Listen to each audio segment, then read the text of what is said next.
ಒಂದೇ ವೇದಿಕೆಯಲ್ಲಿ ವಾಯುಯಾನ ತರಬೇತಿ. Way for sky global aviation pathway ವತಿಯಿಂದ ಬಿಗ್ ಆಫರ್. ಪೈಲಟ್ ಆಗುವ ಕನ್ಸಿದ್ರೆ ಇಲ್ಲಿದೆ ನೋಡಿ ಅವಕಾಶ. ಹೊಸ ಆರಂಭಕ್ಕೆ ಅಡಿಪಾಯ ಹಾಕ್ತಿರುವಂತಹ ಸಂಸ್ಥೆ. ವಾಯುಯಾನ ತಜ್ಞರು, ಪೋಷಕರು ಮತ್ತು ವಿದ್ಯಾರ್ಥಿಗಳನ್ನ ಒಂದೇ ವೇದಿಕೆಯಲ್ಲಿ.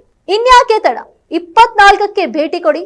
ನಿಮ್ಮ ಕನಸು ನನ್ಸಾಗಿಸಿ. To other academies which offers CPL, the student pilot ratio, instructor ratio, we do have multiple trainers over there. Our student count is less, so they'll have a personal attention for every student. So safety, security, everything, even flying hours will be like, we'll help them out to achieve their targets easily. I mean, flying hours easily compared to other academies in India as well as abroad. So that's one and foremost, that's very important for the students to meet their required goals, right? Flying hours. That's what is the minimum cost? Food and accommodation depends on the students, right? If they wanted to stay in a high class area or like good accommodation, they need to pay more. If it is You have an average rate for them. it is coming around 10 to 12,000 per month for a student over there. If they are sharing or something, it will be lesser. That's it. Food and accommodation, 12,000 per month. For accommodation, and food depends on the people, right? What they are having, that depends on the student. You don't have any MS? My name is Anaga. I'm team coordinating officer here.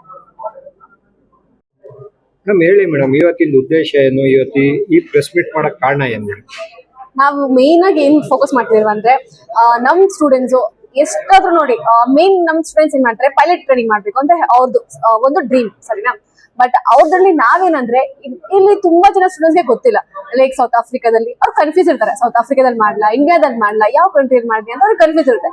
So ನಾವು mainly promote ಮಾಡಿದ್ದೇನಕ್ಕೆ south ಆಫ್ರಿಕಾಗೆ, ಏನಕ್ಕೆ? Budget friendly, ತುಂಬಾ budget friendly ಇರುತ್ತೆ. ನಮ್ ಇಂಡಿಯಾದಲ್ಲಿ ಮಾಡಬೇಕಂದ್ರೆ ತುಂಬಾ costly ಕೂಡ ಆಗುತ್ತೆ, ಓಕೆನಾ? ಅದನ್ನು ಏನಂದ್ರೆ ನಿಮ್ಗೆ ಟೈಮ್ ಕೂಡ ಎಕ್ಸ್ಟೆಂಡ್ ಆಗುತ್ತೆ. ಆದ್ರೆ ಸೌತ್ ಆಫ್ರಿಕಾದಲ್ಲಿ ನಿಮ್ಗೆ ಕಮ್ಮಿ ಟೈಮಲ್ಲಿ ಮಾಡ್ಬೋದು, ಅಂಡ್ ನಿಮ್ಗೆ ಫೀಸ್ ಕೂಡ ಬಜೆಟ್ ಫ್ರೆಂಡ್ಲಿ ಇರುತ್ತೆ. ಅದಕ್ಕೋಸ್ಕರ ನಿಮ್ಗೆ ನಾವು ಇಂಡಿಯಾದಲ್ಲಿ ಮಾಡ್ಬೇಕು ಅಂತ ಹೇಳ್ಬಿಟ್ಟು, ಅದೇ ಸೌತ್ ಆಫ್ರಿಕಾದಲ್ಲಿ ಮಾಡ್ಬೇಕು ಅಂತ ನಾನು ನಿಮ್ಗೆ ಮೋಟಿವ್ ಮಾಡ್ತಾ ಇದ್ದೀನಿ. ಸೊ ಇಂಡಿಯಾದಲ್ಲಿ ನಾವು ಮಾಡಕ್ ಹೋದ್ರೆ, ಆಸ್ ನಾನು ಹೇಳ್ದಾಗೆ ನಿಮ್ಗೆ 3 years ಆಗುತ್ತೆ. 3 to 4 years ಮಿನಿಮಮ್ ಮ್ಯಾಕ್ಸಿಮಮ್ ಹೋಗ್ಬಿಡುತ್ತೆ ಅಲ್ಲಿ.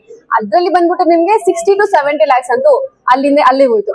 ಬಟ್ ನಿಮ್ಗೆ ಸೌತ್ ಆಫ್ರಿಕಾದಲ್ಲಿ 12 to 15 months ಕೋರ್ಸ್, ತುಂಬಾ ಜನ ಸ್ಟೂಡೆಂಟ್ಸ್ 8 months ಕೂಡ ಕಂಪ್ಲೀಟ್ ಮಾಡಿದ್ದಾರೆ. ಅವ್ರಿಗೆ ಬರೀ ಪ್ರೈಸ್ ಅಪ್ರಾಕ್ಸ್ ಒಂದು ಹೋದ್ರೆ 40 to 41 lakhs ವರೆಗೆ ಆಗುತ್ತೆ. ತುಂಬಾ ಬಜೆಟ್ ಫ್ರೆಂಡ್ಲಿ, ಟೈಮ್ ಕೂಡ ಲಿಮಿಟೆಡ್. ಫೆಸಿಲಿಟಿ ಮ್ಯಾಟರ್ ಮಾಡಿದ್ರೆ ನೋಡಿ, ಅಲ್ಲಿ ಬಜೆಟ್ ಫ್ರೆಂಡ್ಲಿನೇ ಒಂದು ಅಂತಾನೆ ಅಲ್ಲ, ಇನ್ನೊಂದ್ ಏನಂದ್ರೆ ನಿಮ್ಗೆ ಇದು ರೂಮ್ಸ್ ಗಳು ಇರ್ಲಿ. ಇಲ್ಲಿ ಮೇ ಬಿ ನೀವು ಇಂಡಿಯಾದಲ್ಲಿ ಮಾಡಿದ್ರೆ ನಿಮ್ ಫ್ಯಾಮಿಲಿ ಜೊತೆ ಇದ್ದು ಮಾಡ್ಬೋದು, ಬಟ್ ಮೇನ್ ಥಿಂಗ್ ನಿಮ್ ಫ್ಯಾಮಿಲಿ ಜೊತೆ ಇದ್ದು ಕಂಫರ್ಟೇಬಲ್ ಆಗಿ ನೀವು ಇಲ್ಲಿ ಇರ್ತೀರಾ. ಬಟ್ ನೀವು ಅಲ್ಲಿ ಸೌತ್ ಆಫ್ರಿಕಾದಲ್ಲಿ ನೀವು ಅಲ್ಲಿಂದ ಬರೋವಾಗ ನಿಮ್ಗೆ ಕಾನ್ಫಿಡೆನ್ಸ್ ಲೆವೆಲೇ ಬೇರೆ ಇರುತ್ತೆ. ಬಿಕಾಸ್ ನೀವು ಒಬ್ಬರೇ ಸ್ಟೇ ಮಾಡ್ತೀರಾ, ನಿಮ್ಗೆ ಬರೋ ಪ್ರಾಬ್ಲಮ್ಸ್ ಎಲ್ಲ ನೀವು ಒಬ್ಬರೇ ಫೇಸ್ ಮಾಡ್ತೀರಾ. ಸೊ ಅವಾಗ ಏನಾಗುತ್ತೆ, ನಿಮ್ ಕಾನ್ಫಿಡೆನ್ಸ್ ಲೆವೆಲ್ ಇನ್ನೂ ಹೆಚ್ಚಾಗುತ್ತೆ. ಸೊ ಅವಾಗ you will be like the better pilot than Indian pilot, because ಇವರು ಫ್ಯಾಮಿಲಿ ಜೊತೆ ಇರ್ತಾರೆ, is good enough than they can B.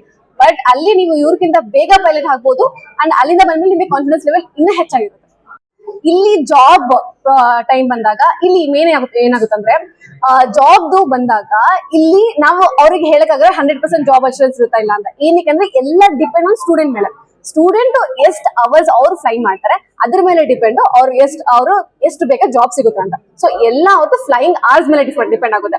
So ಯಾಕಂದ್ರೆ ಅವ್ರ ಇಂಟರ್ವ್ಯೂ ನಾವು ಕೂತ್ಕೊಂಡು ಇಂಟರ್ವ್ಯೂ ಕೊಡೋದಕ್ಕಾಗೋದಿಲ್ಲ, ಅವ್ರ ಇಂಟರ್ವ್ಯೂ ಅವರೇ ಕ್ರಾಕ್ ಮಾಡ್ಬೇಕು. ಸೊ ಅದಕ್ಕೋಸ್ಕರ ಅವರೇ ಕೂತ್ಕೊಂಡು ಇಂಟರ್ವ್ಯೂ ಕ್ರಾಕ್ ಮಾಡಿ ಅವ್ರು ಎಷ್ಟು ಅವರ್ಸ್ ಅವ್ರ ಎಕ್ಸ್ಪೀರಿಯನ್ಸ್ ಇರುತ್ತೋ ಅದ್ರ ಮೇಲೆ ಅವ್ರಿಗೆ ಜಾಬ್ ಇರುತ್ತೆ.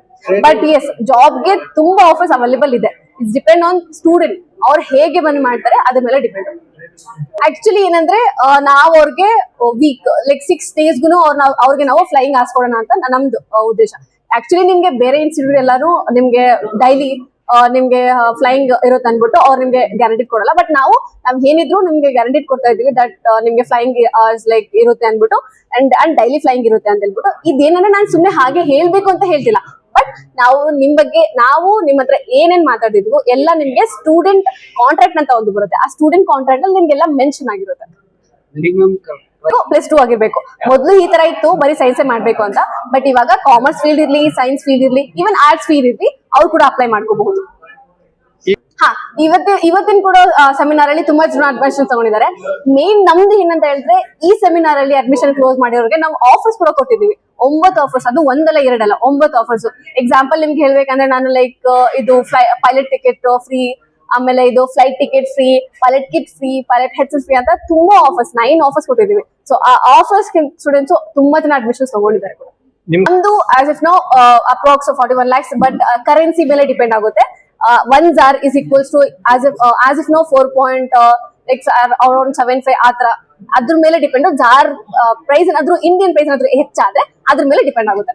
ಬಟ್ ಫುಡ್ ಅಕಾಮಿಡೇಷನ್ ಇನ್ಕ್ಲೂಡ್ ಇರಲ್ಲ, ಬೇರೆ ಎಲ್ಲ ಇನ್ಕ್ಲೂಡ್ ಇರುತ್ತೆ. ಬಟ್ ಫುಡ್ ಅಂಡ್ ಅಕಾಮಿಡೇಷನ್ ಇರಲ್ಲ. ಬಟ್ ಅಕಾಮಿಡೇಷನ್ ಗೆ ನಾವು ಹೆಲ್ಪ್ ಮಾಡ್ತೀವಿ. ಅವ್ರು ಹೋಗೋ ಮುಂಚೆ ನಾವು ಅವ್ರಿಗೆ ತುಂಬಾ ತರ ಅಕಾಮಿಡೇಷನ್ ತೋರಿಸ್ತೀವಿ. ನಿಮ್ಗೆ ಅವರಿಗೆ ಯಾವ ಅಕಾಮಿಡೇಷನ್ ಬೇಕೋ ಅದನ್ನ ಸೆಲೆಕ್ಟ್ ಮಾಡ್ಕೋಬಹುದು. ಅದಕ್ಕೆ ಅವ್ರು ಡೈರೆಕ್ಟ್ ಆಗಿ ಪೇ ಮಾಡ್ಕೋಬಹುದು. ನಾನು ಆಕ್ಚುಲಿ ನಸ್ರೀನ್ ಅಂತ ನನ್ನ ಹೆಸರು. ನಾನು ಬಂದ್ಬಿಟ್ಟು ಕೌನ್ಸಿಲರ್.